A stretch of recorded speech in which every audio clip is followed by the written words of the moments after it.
Le deck building, probablement l'un de mes types de jeux préférés, après les jeux de gestion et les gros jeux de simulation, vraiment qui prennent des plombes et des plombes au niveau des parties.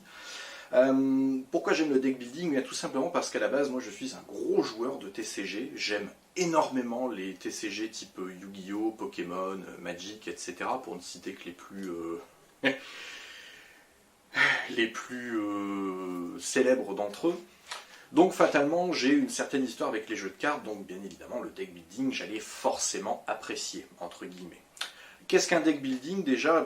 On va prendre la racine du terme de deck building. Alors, deck pour paquet de cartes, building pour construction. Donc, du coup, fatalement, vous l'aurez compris, un jeu de construction de paquets de cartes. C'est-à-dire que vous allez démarrer avec un petit paquet de cartes, donc en général une dizaine, qui ne sont pas franchement folichonnes, les cartes, fatalement. Et plus le jeu va avancer, plus vous allez acheter des cartes de plus en plus balèzes, créer des combos de plus en plus puissantes, et du coup, fatalement, à la fin, réussir votre objectif. Donc dans un deck building, les objectifs sont toujours assez simples. Soit, au plus facile, vous devez détruire votre adversaire, soit faire une course au point de victoire, donc fatalement, le joueur qui a le plus de points de victoire gagne la partie, soit, quand vous êtes dans un jeu un peu plus scénarisé, vous avez des objectifs à remplir, voire une histoire à suivre, en gros. Tout dépend du deck building que vous prenez. Je voulais à la base faire une vidéo règle plus partie de Star Realms, puisque c'est quand même le deck building, on va dire, à voir quand vous démarrez le deck building, puisque c'est un jeu qui est quand même assez simple, il n'y a pas énormément de règles, c'est très vite, on a très vite fait le tour. Donc du coup, plutôt que de vous faire ça, donc la partie de Star Realms à côté, je vais vous présenter Star Realms, vous présenter les règles du jeu, puisque là, au moins, quand on a vu les règles du jeu de Star Realms, tous les autres deck building, on sait y jouer. Il y a juste quelques petites différences, fatalement, au niveau des mécaniques supplémentaires qu'on va avoir dans des deck building un peu plus touffus. Donc, on va juste se contenter de ça. Donc, la vidéo règle, du coup, de Star Realms, et après, je vous présenterai, du coup, dans la même vidéo, d'autres deck building qui sont un poil plus touffus, voire quand même parfois un poil plus intéressant à jouer, on va pas se mentir. Et puis susciter un peu votre intérêt, vous allez voir, il y a quand même pas mal de choses à voir. Alors, Star Realms, il est là, c'est une toute petite boîte. Alors, c'est un jeu du coup de White Wizard Games et qui est publié par Yellow. Il faut compter 20 minutes par partie pour 2 joueurs à partir de 10 ans. Alors à partir de 10 ans, oui, puisque c'est un jeu, on va considérer que c'est un jeu, disons, familial, voire casual, puisqu'il n'y a pas énormément de règles. Vous allez voir, les règles du jeu, ça va aller très très vite. On va pas s'y éterniser dessus énormément. 20 minutes, oui, une partie ne durera rarement pas plus de 20 minutes. C'est très rare qu'on s'éternise sur une partie de Star Realms. Pourquoi 20 minutes? Parce que vous ne jouez qu'à 2, et comme c'est un jeu qui est assez rapide et nerveux, vous allez fatalement avoir des parties assez courtes. 2 joueurs, eh bien oui, quand vous achetez cette petite boîte, donc qui coûte entre 13 ou 15 euros, je pense, c'est le prix d'un deck de démarrage pour un TCG comme Pokémon ou Yu-Gi-Oh par exemple. Donc, c'est pas extrêmement cher, par contre, vous n'y jouez qu'à 2. Il y a vraiment le matériel standard pour jouer à 2 joueurs. Si vous voulez jouer à 3 ou 4, puisque vous le pouvez, il y a différents modes de jeu pour Star Realms, eh bien vous allez devoir acheter une deuxième boîte. La même, identique. Vous aurez exactement les mêmes cartes de départ, les mêmes cartes d'achat, en gros, pour améliorer votre deck. Mais du coup, si vous achetez une deuxième boîte, au même prix, eh bien vous pourrez jouer à 3 ou 4 joueurs. Si vous voulez vraiment vous amuser encore un peu plus avec des modes de jeu encore plus touffus et plus intéressants, c'est-à-dire pour jouer à 5 ou 6 joueurs, eh bien vous achetez 3 boîtes. Donc voilà, c'est un modèle économique assez spécial, entre guillemets, mais c'est ce qui fait le charme de Star Realms, finalement. Au moins comparé à des TCG par exemple, donc des jeux où vous allez acheter des cartes mais dans des boosters et que c'est régi par le hasard, vous ne savez pas ce que vous allez avoir. Là vous avez un jeu complet, où vous avez déjà toutes les cartes du set. Vous aurez quelques petites extensions après derrière que vous pourrez acheter pour pimenter un peu les parties. Mais voilà, concrètement là, vous achetez la boîte, vous pouvez jouer à 2 joueurs, tout est prêt, il n'y a rien d'autre à acheter. C'est ça qui est plutôt sympa. Voilà, c'est tout ce que je pourrais vous dire en gros de Star Realms. Donc dans cette vidéo qui va être un peu spécial où je vais te présenter plusieurs jeux. On va faire le tour du coup des règles de Starry Homes et après je vais vous présenter 5 autres deck building qui sont tous plus différents les uns que les autres pour que vous puissiez voir exactement la richesse qu'est le monde du deck building et voir qu'effectivement on peut explorer le champ des possibles assez longuement finalement. Donc voilà, sans plus tarder, la présentation de Starry Homes, donc comme d'habitude un matériel, mise en place, règles du jeu et après je vous présente les autres petits jeux. C'est parti.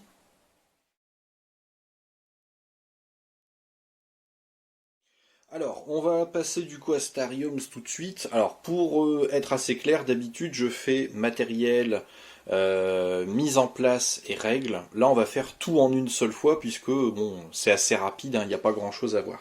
Je vais quand même vous présenter le matos d'abord, bien sûr. Donc, vous avez la règle du jeu qui est ici. Donc, vous voyez la règle à 2 joueurs. Donc, voilà, c'est très rapide. Il y a beaucoup de texte, pas énormément d'exemples, puisque c'est quand même relativement simple. Donc voilà, vous avez le contenu de la boîte qui est ici, du coup, plus après, bon, la vue d'ensemble du jeu, fatalement, la mise en place, et après, bon, on vous explique toutes les règles. Ça tient sur pas grand chose, donc c'est pour ça que c'est assez rapide, on va pas énormément s'éterniser dessus. Au niveau des cartes, qu'est-ce qu'on a exactement? On va avoir déjà les cartes de départ pour les joueurs. Donc on va avoir 4 Vipers, donc ça ce seront vos vaisseaux attaquants en gros. Et on va avoir les éclaireurs, ce seront les véhicules qui vous serviront à acheter d'autres cartes. Pas des véhicules, des vaisseaux, pardon. Vous allez avoir ici un paquet de 10 prospecteurs, donc ce sont des vaisseaux marchands qui sont un poil plus intéressants pour acheter justement que vos vaisseaux de base, je vais y arriver. On va avoir ensuite des cartes d'influence, donc en gros ça va représenter vos points de vie, donc il y a beaucoup de cartes 1, des cartes 5, des cartes 10, et au dos elles sont à 20. Moi honnêtement, les cartes pour représenter votre influence, ça me gave totalement. C'est très chiant de calculer vos points d'influence avec ça, alors honnêtement je vous conseille plus la feuille et le stylo, vous perdrez beaucoup moins de temps qu'avec ça, mais bon. Ça rend le truc un peu plus joli. Et ensuite, on a du coup un énorme paquet de cartes. Donc il y a 80 cartes en tout qui représentent donc les différents vaisseaux, puis les bases que vous allez pouvoir acheter tout au long du jeu. Donc voilà, vous voyez, il y en a quand même pas mal. Les cartes qui ont un petit coût en général sont en 3 exemplaires. Ensuite, vous allez avoir des cartes un peu plus balèzes qui ne seront qu'en 2 exemplaires. Et après, vous allez avoir les gros vaisseaux mères et les grosses bases qui ne seront qu'en 1 exemplaire. Donc là, déjà, de base, vous voyez, il y a quand même pas mal de choses à voir. Alors, pour la mise en place, ça va être assez simple. On prend ce gros paquet de 80 cartes, du coup, qu'on mélange, et on va former ce qu'on appelle le marché. Donc, vous allez placer le tas de cartes au milieu de la table, puis vous allez prendre les 5 premières cartes du paquet et les étaler, du coup, pour former une sorte de rivière, comme au poker, qui sera visible par tous les joueurs. Ensuite, vous prenez, du coup, les protecteurs, donc les prospecteurs, excusez-moi, que vous placez à côté du marché. Pareil, ils seront disponibles pour tous les joueurs tout au long de la partie. Et ensuite, on va donner donc 8 éclaireurs à chaque joueur. 1, 2, 3, 4, 5, 6, 7, 8. Et 2 Vipers à chaque joueur. Ils mélangent leur deck. Hop, ils font ça tous les deux. Et là, en gros, la mise en place, elle est faite. Voilà, il n'y a rien de plus simple que ça, vous l'aurez compris, ça va quand même assez vite. Là, la mise en place, elle est faite, et du coup, maintenant, on va pouvoir passer aux règles en elles-mêmes. Alors déjà, qu'est-ce que Starry Homes? En gros, Starry Homes, eh bien, vous allez jouer, en gros, des sortes de chefs de faction, entre guillemets, chefs de faction galactique. Et le but, ça va être d'asseoir votre domination sur la galaxie, donc fatalement, il va falloir éliminer vos adversaires, vous en doutez. Donc du coup, en gros, chaque joueur va avoir 50 points d'influence en début de partie, et le joueur qui n'a plus de points d'influence au cours de la partie, du coup, perd, et donc fatalement, c'est le dernier joueur survivant qui a gagné. Alors, en gros, en début de partie, et à chaque début de tour, vous piochez des cartes jusqu'à ce que vous en ayez 5 en main. Donc j'ai mes 5 cartes, je les révèle, et là vous allez les jouer. Alors, vous pouvez faire comme vous voulez, soit les jouer tout en même temps, soit les jouer au fur et à mesure. C'est même ce que vous allez finir par faire au bout d'un moment quand vous allez avoir acheté beaucoup de vaisseaux. Vous allez voir qu'il y a quand même quelques petits effets différents qui vont entrer en jeu tout au long de la partie. Donc au bout d'un moment, il vaudra mieux quand même jouer les cartes une à une. Donc au début du jeu, comme vous n'avez pas beaucoup de possibilités différentes, vous allez jouer toutes vos cartes en même temps. Alors, on va voir l'anatomie d'une carte déjà. Sur vos cartes de base, vous allez toujours avoir un nom. Vous voyez, vaisseau neutre, ça veut dire que ça ne fait partie d'aucune faction. Je vais les expliquer plus tard, les factions. Donc bah là, un éclaireur, ça me donne une pièce de monnaie qui va me servir à acheter des cartes au marché. Les Vipers, bon, on peut les voir assez vite, ce sont des vaisseaux neutres également, et qui vous donnent du coup une petite cible. Alors excusez-moi pour la mise au point, voilà. Une petite cible, donc en gros une cible avec un 1 dedans, c'est-à-dire que là le Viper fait un dégât. Les dégâts, vous les faites sur les points d'influence adverses. Donc là on fait perdre un point d'influence à l'adversaire. C'est aussi simple que ça.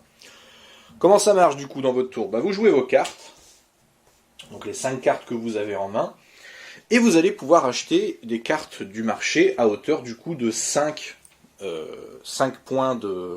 monnaies maximum pour le coup. Alors, les cartes du marché, c'est assez simple, pareil, on va faire le tour assez rapidement, on va regarder le prospecteur.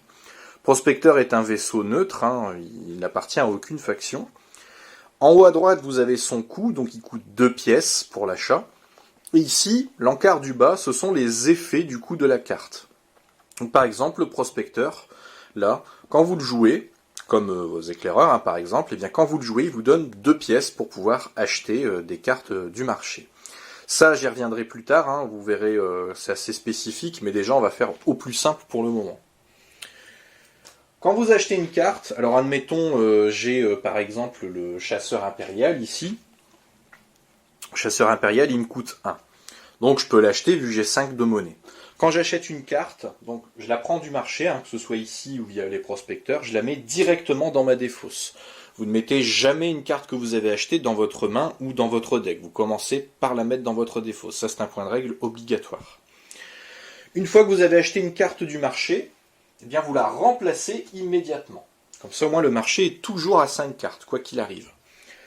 Pour matérialiser le fait que vous avez, admettons, là j'ai utilisé un de mes crédits pour pouvoir acheter une carte, vous pouvez très bien dire, voilà, je l'adule, comme ça au moins je sais qu'il me reste 4 crédits sur mes 5. Donc on fait du coup dans le tour comme ça, on achète nos cartes, donc admettons je vais acheter ce méca patrouilleur qui me coûte 4, je le mets dans ma défausse, je révèle une nouvelle carte, voilà, donc comme ça le marché est à 5. Une fois qu'on a fait toutes nos actions, qu'on a utilisé tous nos crédits, qu'on a utilisé tous nos points de combat, eh bien on défausse toutes les cartes qu'on a jouées à ce tour, on les met dans notre défausse, vous en doutez, et on pioche 5 nouvelles cartes, et là maintenant c'est à l'adversaire de jouer. Voilà, là je vous ai expliqué les règles, maintenant on va juste rentrer dans les spécificités du jeu, vous présenter les factions, les différentes icônes qui restent, voir les effets. Il y a juste quelques petites choses à savoir. Si, admettons, à un quelconque moment, vous devez piocher des cartes, donc que ce soit à la fin de votre tour, quand vous devez récupérer 5 cartes de votre deck, ou quand un effet vous dit piocher une carte et que votre deck est vide, vous prenez votre défausse, vous la mélangez et vous piochez le nombre de cartes que vous deviez piocher. Voilà, c'est aussi simple que ça. Maintenant, ce qu'on va faire, c'est voir un peu les différentes factions. Vous en avez 4. Alors, vous avez les rouges, les verts, les jaunes et les bleus. Ben voilà, parfait. Alors, quand vous achetez, admettons, une carte de la faction bleue, vous n'êtes pas obligé d'acheter que des cartes de la faction bleue. Vous pouvez très bien faire un mélange de différentes factions. C'est en fonction de votre style de jeu.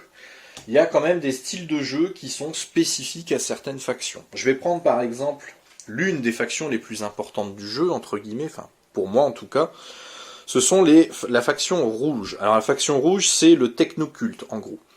Le technoculte, on va surtout jouer sur le fait de retirer des cartes, puisque tout au long du jeu, vous allez pouvoir retirer des cartes de votre deck. Qu'est-ce que ça veut dire retirer une carte ? C'est-à-dire qu'en gros, la carte, admettons, là ici, le cerveau monde, il me dit que je peux retirer jusqu'à 2 cartes de ma main et ou de ma défausse. C'est-à-dire qu'admettons, si ma défausse elle est constituée de tout ça, je vais prendre une ou 2 cartes, admettons. Je vais retirer, c'est-à-dire que la carte elle ne sera plus dans mon deck. Les rouges, en gros, ils vous servent à retirer les cartes de départ de votre deck, voire les petites cartes que vous n'avez plus envie d'utiliser parce que les effets ne vous intéressent plus, par exemple. En gros, vous allez purger votre deck pour qu'il soit beaucoup plus efficace en termes de jeu, hein, finalement, pour avoir des combos beaucoup plus balèzes. Parce que vous vous rendrez vite compte que vos cartes de départ, avoir un crédit, c'est bien, mais quand on peut avoir 2 crédits plus d'autres options sur une seule carte, ça vaut beaucoup plus le coup. Donc les rouges sont surtout là pour vous permettre de retirer des cartes de votre deck, mais ils ont également une force de frappe qui est quand même assez conséquente, hein. En règle générale, ils ont souvent des bonnes valeurs en termes de combat. Ensuite, on va avoir les cartes de la faction verte, donc qui sont là les blobs. Alors les blobs, eux, bon, ils sont assez... ils font un peu de tout, hein. Les blobs, eux, ils vont vous permettre de piocher des cartes, ils vont avoir de très bonnes valeurs de combat, par contre, c'est surtout sur ça qu'ils sont basés. Ils vont avoir des cartes pas trop chères à l'achat, et surtout, ils vont vous permettre de piocher, parfois aussi, et je pense que ce sont les seuls qui le font, ils vont vous permettre de retirer des cartes, mais non pas de votre jeu, mais du marché. C'est-à-dire que vous allez pouvoir retirer des cartes du marché pour que les autres joueurs ne puissent pas les avoir. Vous non plus, hein, fatalement. Ensuite, on va avoir la faction jaune, donc qui a l'Empire Galactique. Alors eux, la faction jaune, c'est de la puissance de frappe, hein, via des grosses valeurs de combat, mais surtout, ils vont faire défausser des cartes à l'adversaire. L'adversaire, quand il défausse des cartes, c'est toujours au début de son tour. C'est-à-dire que il a ses 5 cartes en main, quoi qu'il arrive. S'il doit défausser une carte, il choisit une de ses cartes dans sa main, il la défausse, il ne pourra pas la jouer à son tour. L'Empire Galactique, c'est surtout ça. Et ensuite, on va avoir la faction bleue. Alors, la faction bleue, c'est la Fédération du Commerce. Eux, leur principale force, c'est donc fatalement le commerce, pour acheter beaucoup de cartes au marché. Et aussi, surtout, cette icône-ci, ça va vous permettre de vous soigner et de récupérer des points d'influence que vous auriez perdus. Alors attention, je dis bien des points d'influence que vous auriez perdus. Vous ne pouvez jamais être au-delà de 50 points. C'est toujours 50 points maximum, mais au moins, vous vous soignez. Alors, vous voyez, il y a quand même différents styles de jeu suivant les factions que vous jouez. Alors, on va quand même revenir sur les icônes qui restent, parce que je vous disais, les cartes ont des effets. Donc là, par exemple, la vedette, comme vous le voyez, elle coûte 2 pour l'achat. Elle vous permet de vous soigner de 4 points d'influence. Elle vous apporte également 2 monnaies pour pouvoir acheter des cartes.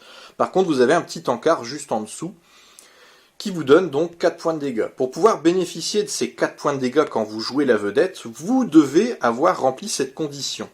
Cette condition, ici, vous voyez, c'est la même icône de faction, c'est-à-dire qu'en gros, la vedette, pour pouvoir avoir les 4 points de combat, eh bien, il faut que vous ayez joué à ce tour, donc en même temps que la vedette, hein, en gros, ou un peu plus tard dans le même tour en tout cas, mais pendant le même tour, il faut que vous ayez joué une autre carte bleue. Donc vous comprenez que les combos, elles vont très vite être assez fonction de vos différentes factions que vous jouez. Donc si vous voulez vous concentrer sur uniquement les cartes bleues par exemple, hein, vous le pouvez, eh bien vous allez avoir énormément d'interactions entre les différentes cartes bleues. Et c'est exactement pour les autres factions, hein, l'Empire Galactique, vous le voyez, pour que l'adversaire puisse défausser une carte, eh bien il faut que vous ayez joué une autre carte jaune pendant ce tour où vous jouez le croiseur de combat. Et les verts et les rouges, c'est exactement la même chose. Alors, je vais revenir sur le petit symbole du coup de poubelle. Comme vous le voyez ici, on a un autre effet. Piocher une carte, vous pouvez détruire une base ciblée. Les bases, je vais revenir plus tard. En gros, pour pouvoir bénéficier de ça, ça veut dire que vous allez devoir détruire la carte, donc du coup la retirer. C'est-à-dire que le croiseur de combat, une fois qu'il est joué, vous activez ça, cet effet-ci, hop, vous détruisez la carte, vous ne pourrez plus la jouer. Alors attention, chose importante, quand vous jouez le croiseur de combat, vous avez 5 points de combat à faire pour poutrer votre adversaire. Vous piochez une carte en même temps.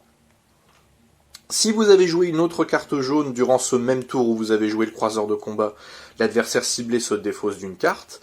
Et si vous détruisez du coup le croiseur de combat que vous avez joué sur la table, vous piochez une carte et vous pouvez détruire une base ciblée. Mais attention, si vous utilisez cet effet-ci, les effets-là sont utilisables quand même, hein. C'est important, hein. C'est pas parce que vous détruisez la carte que ça, vous n'y avez plus accès, hein. Puisque ça, en gros, ce sont des effets qui vont être faits au moment où vous jouez la carte. Et cet effet-là, il est disponible au moment où vous détruisez la carte. Pour détruire la carte, vous êtes obligé de la jouer, donc fatalement, ça, vous y avez droit. Alors du coup, les bases, justement, on va y venir. Les bases, qu'est-ce que c'est? C'est ça, ce sont des cartes où vous avez des boucliers, en fait, en bas à droite. Les bases, en gros, ce sont des structures, hein, vous l'aurez compris, qui, en gros, accueillent les vaisseaux. Hein, vous prenez ça comme vous voulez, hein, peu importe. Par contre, vous avez deux types de bases. C'est assez important de faire la différence. Vous avez les bases et les avant-postes.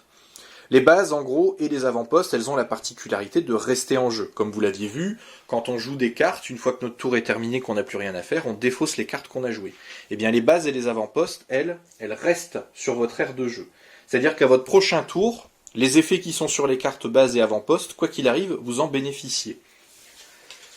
Votre adversaire, bien évidemment, il va chercher à faire en sorte de vous débarrasser de ces mêmes bases. Et pour s'en débarrasser, il va falloir qu'il utilise des points de combat à hauteur du coup de la valeur qui est marquée dans le bouclier. C'est-à-dire que s'il veut se débarrasser de la ruche, il doit utiliser 5 points de combat. Alors attention, quelle est la différence entre une base et un avant-poste, hein, vous me direz, c'est assez important. La base, vous bénéficiez d'effets, et pour que l'adversaire puisse la détruire, il doit utiliser 5 points de combat. Ça, vous l'aurez compris. L'avant-poste, il est un peu plus spécifique. L'avant-poste, en fait, il va protéger vos points d'influence.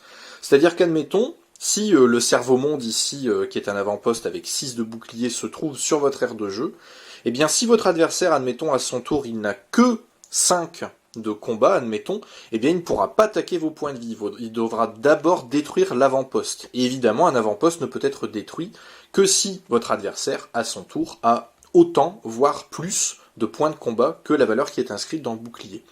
C'est-à-dire que là, admettons, si le joueur adverse il a 11 points de combat, il va déjà devoir en perdre 6 pour détruire l'avant-poste, et les 5 points de combat restants, il va les utiliser pour vous en retirer de l'influence. Donc, les bases et les avant-postes, vous voyez, c'est quand même extrêmement important, surtout qu'en général, ça a des effets assez sympas quand même. Et là, je vous ai fait le tour du jeu. On a tout vu, là. Là, on a fait les règles, on a vu les différentes factions, les différents effets, les combos que vous pouvez faire en fonction des icônes de factions, du coup, plus les différents petits effets. Là, on a tout vu. Il n'y a rien d'autre à voir dans Starry Homes. Vous voyez, c'est un jeu qui est quand même très simple à comprendre, très simple au niveau de ses règles. Après, c'est quand même un jeu qui est un peu, on va dire, profond, puisque vous allez devoir faire une stratégie en fonction des cartes qui sortent sur le marché et en fonction des différentes affinités que vous avez avec tel ou tel type de jeu. Soit vous cherchez à piocher beaucoup de cartes pour avoir un maximum d'effets sur la table au moment où vous jouez vos cartes, soit vous faites en sorte de faire défausser votre adversaire, voire parfois faire quand même un mélange de différents petits factions pour pouvoir avoir un deck assez efficient pour pouvoir faire plusieurs styles de jeu en même temps. Voilà, vous l'aurez compris, c'est quand même assez simple. Alors, je vais quand même vous présenter deux autres petites choses au niveau de Starry Homes. Vous avez des extensions qui sont sorties pour Starry Homes. Alors, les extensions fonctionnent comme des petits boosters, en fait, que vous achetez, donc des petits paquets de cartes, qui coûtent en général 6 ou 7 euros, hein, tout dépend que vous achetez, qui vont vous apporter, donc, par exemple, ici, de nouveaux vaisseaux, voire de nouvelles bases aussi, parfois. Donc, vous voyez ici, donc, des cartes que vous ne retrouvez pas dans le deck de base.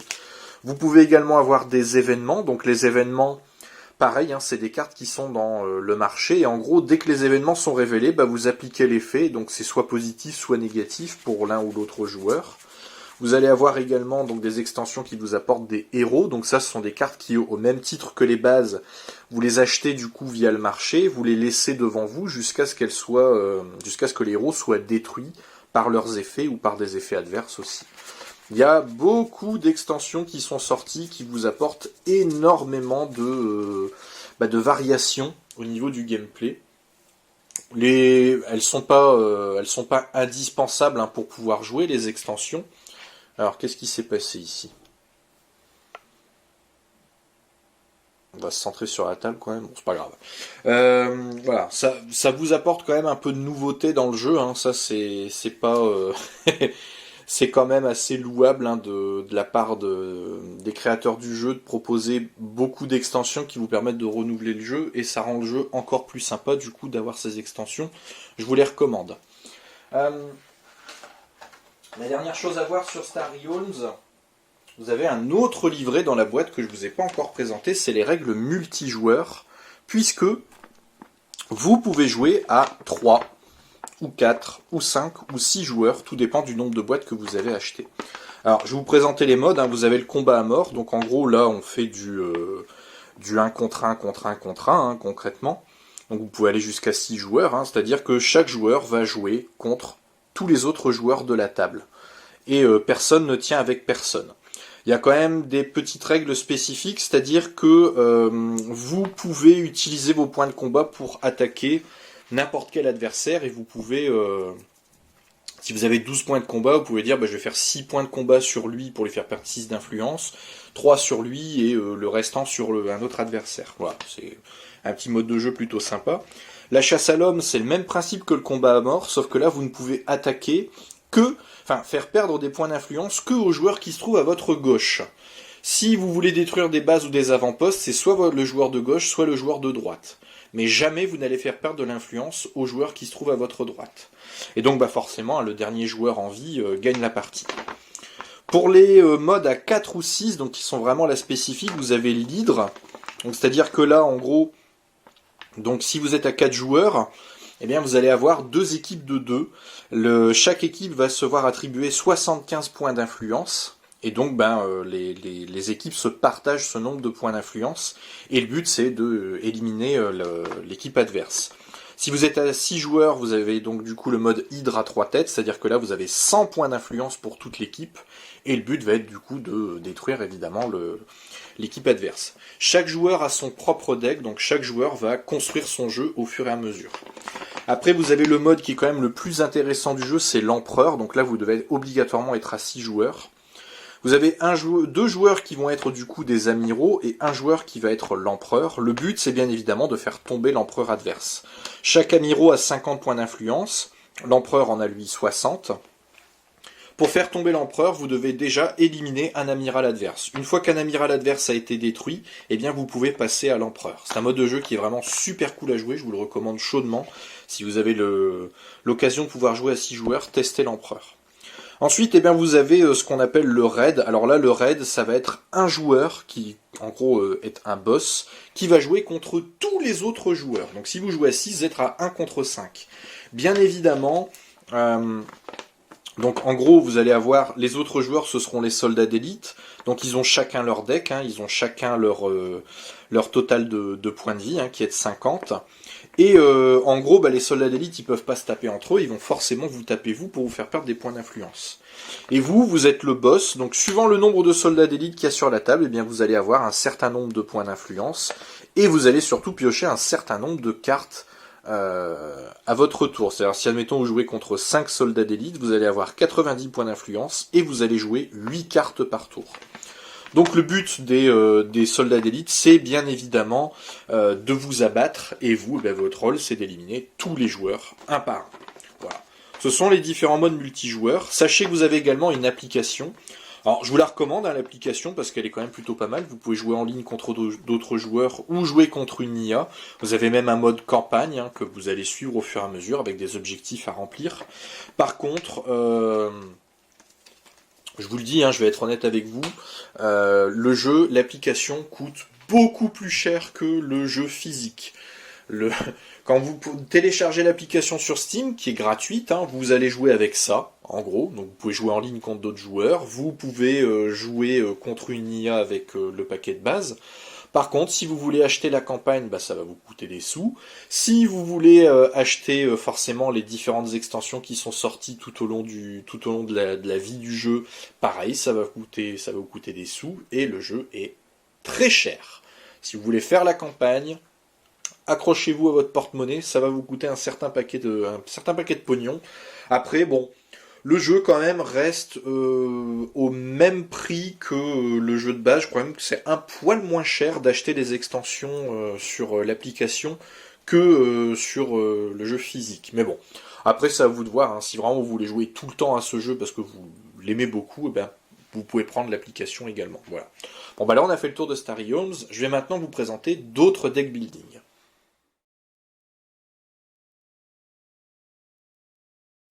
Alors, je vais vous présenter un autre deck building qui, cette fois-ci, s'appelle Hero Realms. Alors, Hero Realms, c'est Starry Homes, hein, du coup. mais en médiéval fantastique. Alors ça a été conçu par Darwin Castle et Robert Dougherty, j'espère que je prononce ça bien.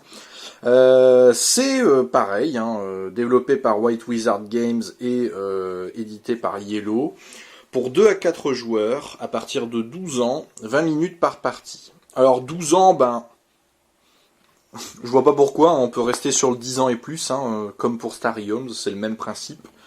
C'est le même jeu. Alors ça, je vous en parle après, ces cartes-ci, c'est assez spécifique. Pareil, c'est des boosters d'extension. La règle du jeu, c'est exactement la même que Starry Homes. Vous avez la même mise en place, les mêmes cartes.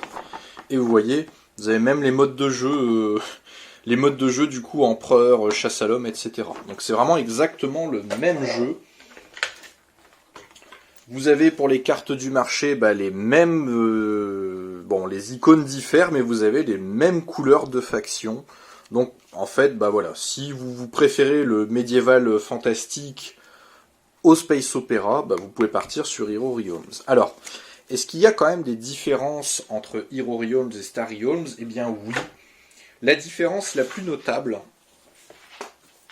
c'est ça, la ruine de Tandar.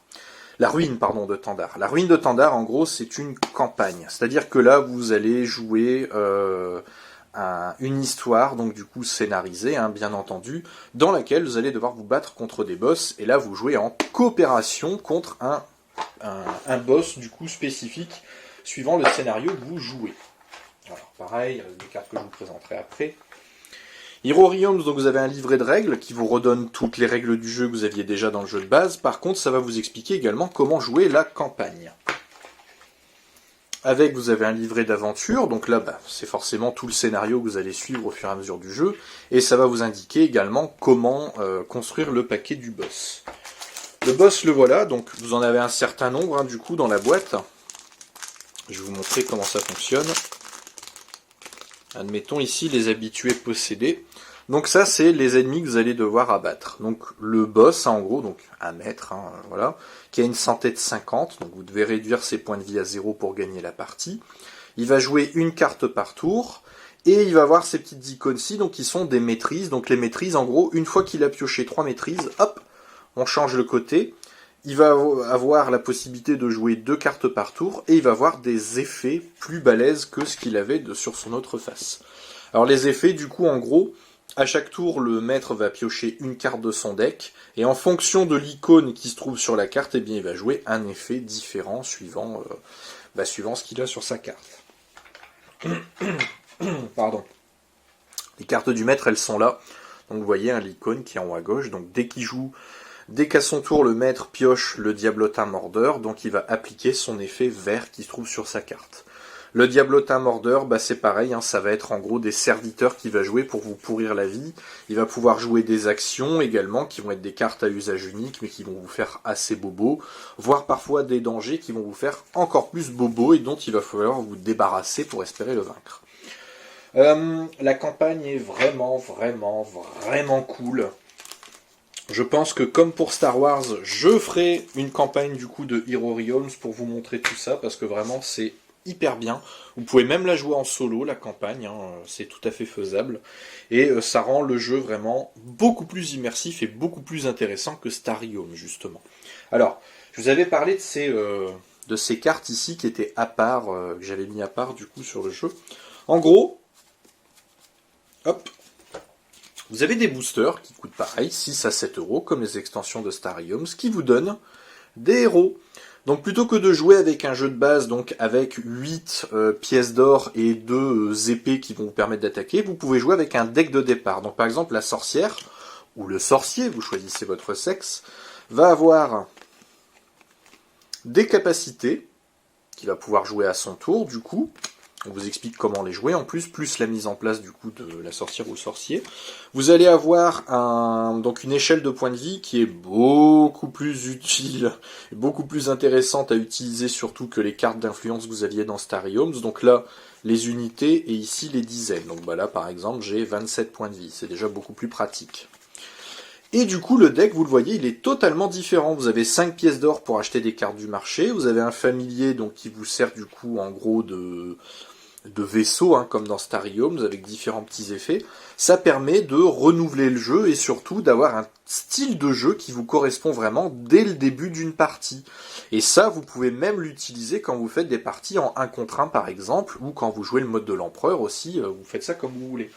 Vous avez différents héros qui ont été qui ont été créés pour le jeu.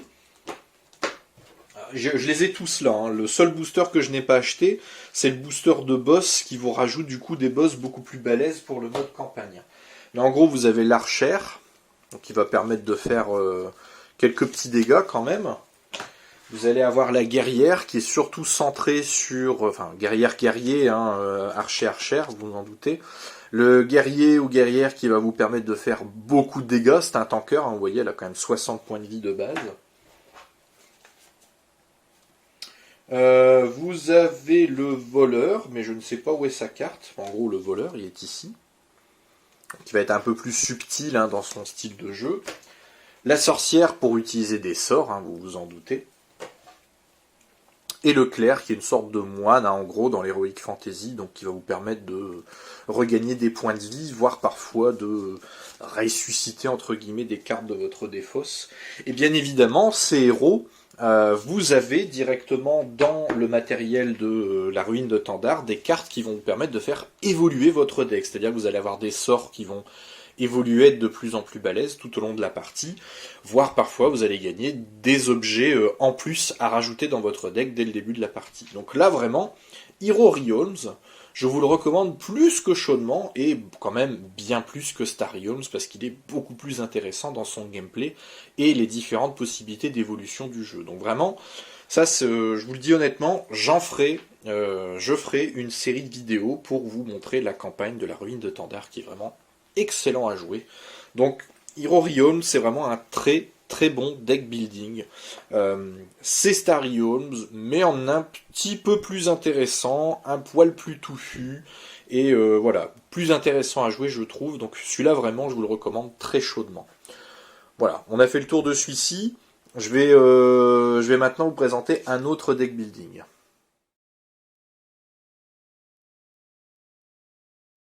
Alors, avant de vous présenter le nouveau deck building, je tiens quand même à préciser que pour Hero Realms, la mise en place est extrêmement la même. Enfin, extrêmement. C'est la même à l'identique que Starry Homes. C'est-à-dire que vous avez un marché avec 5 cartes, vous avez des cartes semblables au prospecteur, hein, qui vous permettent de gagner 2 pièces d'or à chaque tour. Comme pour Starry Homes. C'est exactement le même principe. Maintenant, on va passer à un autre deck building qui, pour le coup, est beaucoup plus scénarisé. Vous avez très certainement voulu l'acheter à un moment ou à un autre. Il était en rupture de stock un peu partout. Tout le monde en parlait. Tout le monde avait une hype assez énorme vis-à-vis de ce jeu-ci. Harry Potter Hogwarts Battle. Alors, c'est un jeu de deck building, hein, coopératif également, comme pour la campagne de Hero Realms. C'est un jeu donc pour 11 ans et plus, 2 à 4 joueurs. Ça a été conçu et développé par USAO-Poly, que je ne connais pas du tout, inventé par Forest Prison Creative. C'est un jeu Warner Bros, hein, c'est un jeu à licence, hein, comme vous vous en doutez, donc vous voyez le matos il est là, je vais quand même vous ouvrir la boîte, hein, bien sûr. Alors, Hogwarts Battle, c'est un jeu très particulier. En gros, bon, je sais qu'il y a déjà beaucoup de vidéos qui ont été faites, hein, sur ce jeu, mais je vais quand même vous le présenter. Alors, je vais quand même aller mettre la boîte par là pour faire de la place. Alors la règle du jeu qui est là, qui est quand même sympa, alors, elle est rigide, hein, vraiment rigide. En gros, la règle du jeu elle est simple, on vous présente le matos, on vous fait la mise en place et les règles du jeu. Pas grand chose à comprendre, hein. Vous allez avoir ici des petites règles en plus en fait, donc vous allez avoir souvent du nouveau matériel, donc des nouvelles cartes à acheter, voire parfois du nouveau matériel qui n'est pas dans le jeu de base du jeu 1, et voilà, on vous ajoute des petits objectifs supplémentaires, donc au fur et à mesure vous allez avoir jeu 2, jeu 3, jeu 4, jeu 5, jeu 6, jeu 7, puisqu'en fait vous suivez les 7 tomes d'Harry Potter, donc les 8 films, hein, concrètement. Donc extrêmement scénarisé, vous vous en doutez. Vous allez avoir un plateau immense pour le coup, il est vraiment inutilement grand. En gros, c'est une aide de jeu, hein, pour pouvoir vous dire où mettre les cartes, mais en gros, voilà, vous pouvez très bien jouer sans le plateau, hein. Donc le plateau il est plutôt grand, vous avez une zone qui est réservée aux ennemis, une zone qui est réservée au marché. Chaque joueur va avoir une petite plaquette comme ça qui va représenter donc son compteur de points de vie, plus les dégâts qu'il va pouvoir assigner aux ennemis pendant son tour, plus la monnaie qu'il va générer donc du coup à chaque tour.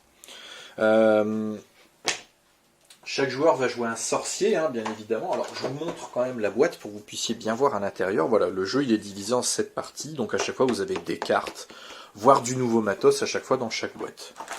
Vous allez avoir des petits pions. Hein, donc, ici, les pions de points de vie. Ici, donc, les mornilles. Donc, c'est la monnaie du jeu, hein, concrètement, pour acheter des cartes. Et ici, les dégâts que vous faites à chaque tour. Vous allez avoir des dés également qui sont disponibles à partir d'un certain jeu, hein, parmi les 7 ici. Vous allez avoir également de très beaux petits pions. Alors des petits pions en métal qui représentent en gros l'avancée de l'ennemi. Hein, je vais vous expliquer tout ça. Voilà, les pions en métal sont vraiment très très beaux. Je les aime beaucoup. Et du coup, donc chaque joueur va pouvoir incarner un des 4 sorciers disponibles dans la boîte. Alors, vous avez Neuville-Long-du-Bas, qui est quand même beaucoup plus beau maintenant qu'à l'époque du premier film, Harry Potter, Ron Weasley et Hermione Granger. Donc évidemment, chaque sorcier a ses spécificités. Hein. Donc au début du jeu, ils n'ont pas d'effet. Hein. Vous jouez juste avec un paquet de cartes standard, hein, de départ, donc c'est pareil, hein, donc vous allez jouer avec des sorts en gros ou des objets qui vont vous permettre de générer de l'argent pour acheter des cartes au marché et de générer des dégâts que vous devrez assigner aux ennemis. Après ils auront pareil, plus on va avancer, plus ils auront des effets disponibles sur leurs cartes. Je vous les spoile pas, hein, parce que bon, vous l'aurez compris, c'est un jeu scénarisé, donc si je vous montre déjà les trucs, ça va être un peu compliqué. Déjà, je vous ai montré du matos que j'aurais pas dû vous montrer, mais bon, bref, passons. En gros, comment ça marche ? Vous choisissez vos héros, hein, et en gros, eh bien, vous allez avoir à chaque fois un certain nombre de lieux. Donc ici, sur le jeu 1, vous allez avoir 2 lieux, donc le chemin de traverse et le miroir de Rized. En gros, le lieu, il va vous indiquer plusieurs choses. Déjà, combien il y a de lieux jouables, hein, dans la partie. Il va vous donner le nombre d'événements force du mal qui vont devoir être révélés à chaque tour, donc ça je vous explique après, et ensuite vous allez avoir un contrôle ennemi. En gros, votre but, ça va être de faire en sorte que l'ennemi ne contrôle pas les lieux. Donc ici, par exemple, les petits pions métalliques que je vous ai montrés, vous les mettez sur ces encoches-ci. Une fois qu'un lieu est totalement contrôlé par l'ennemi, eh bien la carte est perdue, l'ennemi l'a gagnée, et on passe au deuxième lieu. Si en gros, tous les lieux, donc du coup là le lieu 2 sur 2, si le lieu est contrôlé par l'ennemi, vous avez perdu le jeu, donc vous devez recommencer la partie. Les cartes du coup de force du mal, ça correspond à des événements néfastes que vous allez subir. Et elles se présentent via ces petites cartes-ci, donc que vous mettez dans cette encoche-là. Hein. Et en gros, ce sont des événements néfastes. Donc ici, par exemple, le baiser du détraqueur. Le héros actif perd 2 points de vie, chaque autre héros perd 1 point de vie. Alors bien évidemment, vous en doutez, comme vous avez des points de vie, vous allez devoir faire en sorte de ne pas les perdre. Puisque sur votre jauge que vous avez ici, sur votre petite plaquette, vous commencez toujours à 10 points de vie. Si vous êtes étourdi, en gros, eh bien, votre tour s'achève immédiatement. Et en plus de ça, eh bien, les ennemis vont placer un marqueur de contrôle sur un lieu, du coup, sur un des lieux qui est révélé. Donc, il vaut mieux éviter d'être étourdi, vous vous en doutez. Les ennemis, du coup, ils se présentent comme ceci. Donc ce sont des grandes cartes, hein, du coup, que vous allez placer dans ces encoches-ci. Et en gros, les ennemis, donc voilà, un mange-t'es mort, là, il a 7 points de vie. À chaque tour, il va avoir un effet, du coup, qui va être joué. Hein. Donc là, par exemple, chaque fois qu'un événement mordre ou un nouvel ennemi est révélé, chaque héros perd 1 point de vie. Quand l'ennemi est abattu, c'est-à-dire vous lui avez fait autant de dégâts que ses points de vie, vous remportez une petite récompense. Donc là, par exemple, chaque héros gagne 1 point de vie, retirez un marqueur de contrôle du lieu. Je vous ai fait le tour du matos. Là, en gros, on a vu ce qu'il y avait à voir, hein, concrètement. Le but, c'est bien évidemment d'éliminer tous les ennemis avant que les lieux ne soient contrôlés entièrement par eux. Voilà. C'est concrètement, il n'y a que ça à dire, hein, sur le jeu. Vous devez battre les ennemis qui arrivent en cours de partie. Les cartes que vous achetez du marché, c'est c'est pas compliqué. Elles sont là. Alors bon, elles sont assez jolies, hein. Ça reprend les illustrations des films, hein, pour le coup. Donc par exemple ici Kingsley Shacklebolt, pardon. Donc vous voyez, c'est... Les sorts sont avec des petites images comme ça par contre. Et en gros, bah, vos cartes du marché, déplacez là, vous enlevez les 6. Quand vous achetez une carte, vous la mettez dans votre défausse, hein, vous vous en doutez. Et une fois qu'une carte a été retirée du marché, on en remet immédiatement une nouvelle. Comme pour n'importe quel deck building, la carte a un coût ici en bas à droite. Et vous avez également, bah voilà, ici l'histoire de Poudlard, lancez le dé de maison de votre choix. Donc les dés de maison, c'est que les dés que je vous avais montrés du coup dans la boîte qui sont là. Voilà, donc l'effet vous l'appliquez dès que la carte est jouée. Ça ne change absolument pas de Star Realms. Alors que dire de ce jeu? Bah, c'est un jeu qui est vraiment sympa, hein, pour le coup, c'est très scénarisé. Vous reprenez du coup les aventures d'Harry Potter, hein, tout au long du jeu, donc c'est plutôt sympa. Après, je vais être honnête avec vous, ce jeu-là, j'y ai joué une fois, donc j'ai fait du jeu 1 au jeu 7. Une fois que vous y avez joué, c'est bon, hein, le jeu vous y revenez quasiment plus, hein, parce que le jeu est très simpliste au jeu 1. Jusqu'au jeu 3, il n'y a pas grand-chose à voir. Le jeu 4 vous apporte du matériel supplémentaire et il est un peu plus balèze. Jeu 5 et 6, vous ne changez pas la difficulté. Jeu 7, par contre, ça devient très dur. Le jeu est complet, là pour le coup, vous jouez avec tout le matos de la boîte. Et c'est là que ça devient vraiment intéressant. Vous jouez contre tous les ennemis du jeu. Donc le pack ennemi est quand même assez touffu, hein. Et vous démarrez surtout à vous battre contre 3 ennemis en même temps dès le début du jeu. Une fois que vous avez fini le jeu 7, ben... Concrètement, voilà, vous avez fait le tour du jeu, donc la rejouabilité, elle n'est pas phénoménale. Tout ce qui va changer, c'est que fatalement, bah, les événements, ça va jamais, vous n'allez jamais avoir la même combinaison de tirage en fur et à mesure. Et les ennemis, c'est pareil, vous allez toujours avoir un tirage d'ennemis différent.